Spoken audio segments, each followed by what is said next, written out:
What's up and welcome to the Way Out Gaming. In this video I'm going to be talking about the GTX 1070 Ti. Now Nvidia just announced it today, and it's going to be a cut down version of the GTX 1080 with GDR5 memory instead of the GDR5X memory.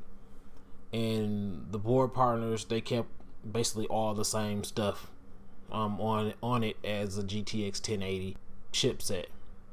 So I'm guessing because the TDP is the same as a GTX 1080, so coolers and everything else is going to be the same on there. It's going to be needed. So pretty much the only thing they really did was change out will keep the memory from the 1070, and they disabled a cluster of the CUDA cores, so it has 2,432 CUDA cores.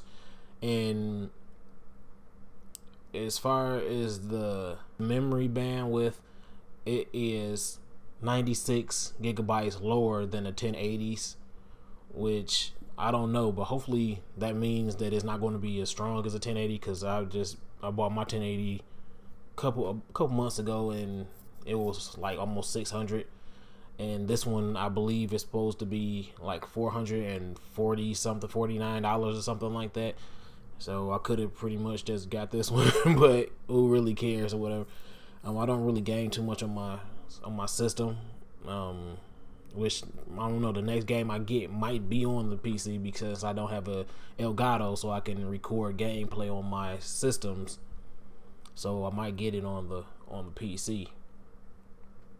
And the GTX 1070 Ti will be launching on November 2nd, which is next Thursday,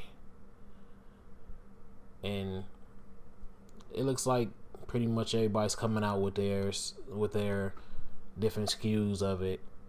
That's one thing about Nvidia that AMD doesn't have. Like when they drop something, then everybody else started dropping theirs their SKUs or whatever, at least that day or day after or something like that.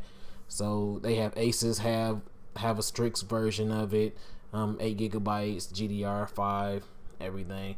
So pretty much, every company is going to have theirs coming out. But the next up, I am looking at the computer screen right now because most of this just came out. And like I said, I really wasn't going to make a video today, but it's been really light on news and I'm not able to play my video games and record them how I want to. So next up is AMD's processor with Radeon graphics chip, world's fastest processor for ultra thin notebooks. So it looks like AMD is going to be bringing out a ultra thin notebook with, I don't know which company, because they usually don't bring out one by itself or whatever, but it's going to have a Zen based APU in it, high performance on a die, vega based graphics, long battery life, premium form factor. I'm basically pretty much just reading off the stats to it. I kind of read over it, but I'm not really used to like the little diagrams or pretty much what they're talking about now, because I haven't been doing a lot of it lately. So it's going to be AMD Ryzen 7 2700U versus a 7th generation APU. So the CPU performance is up to 200% more CPU performance.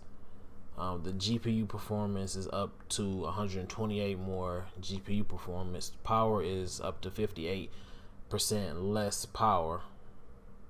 I guess consumption, I hope they're not touting it being 58% less power than original. I don't know, but hopefully it's taking less power.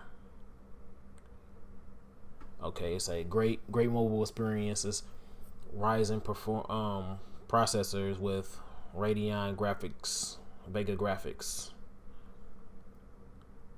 Yeah, powerful performer.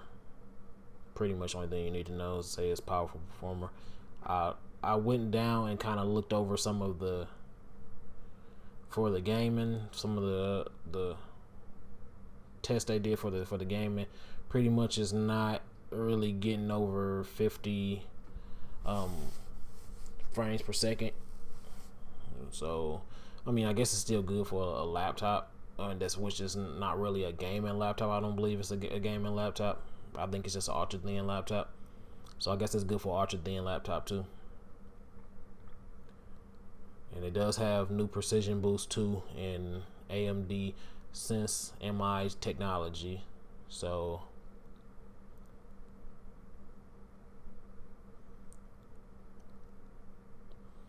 new mobile XFR, MXFR, and AMD Sense MI technology.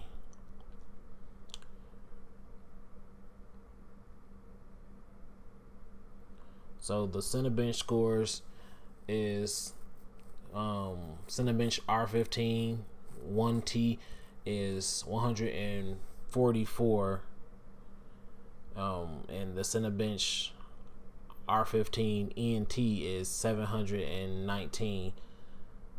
So that's pretty much going against the Core i7 8550U and the i7 7500U, and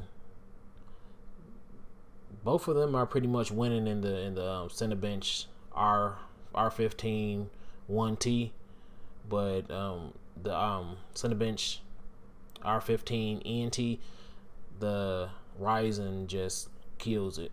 So I don't actually know which one is the NT or what that actually tests, but it wins in the TrueCrypt 7.1A. The pass mark, it loses. The pass mark, it gets 180. I mean, it gets 176 to Intel's 188. So, and then the TrueCrypt, it gets 249 to Intel's 178. So, and then 3D Mark Time Spy, it barely edges out the GeForce 950M plus i7 7500U. It barely nudges that out. That one has 900, and the AMD Ryzen 7 2700U gets 915, and all the rest of them are low enough not to speak of, because they're pretty much not what I'm talking about anyway. So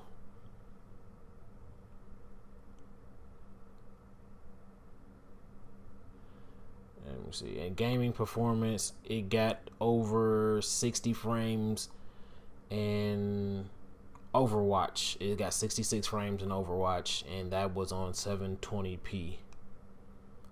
So, and the next highest is League of Legends, and that's at 1080p medium, and it got 59 frames per second. So I mean, like I said, for ultra thin, it's doing great. It's doing what it's supposed to do, I guess.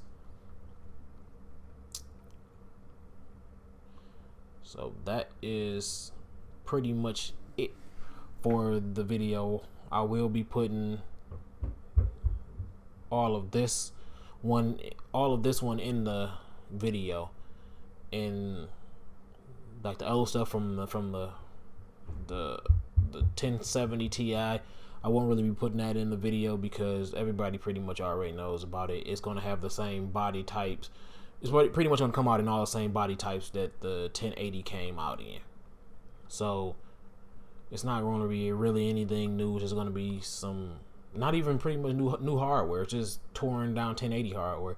Tell you the truth, but everybody wanted to know when it was coming out so they can get it and everything. Seeing as how AMD's still playing around with their whole thing and it still costs too much. So, but if you like this video, please give it a thumbs up, comment, and subscribe.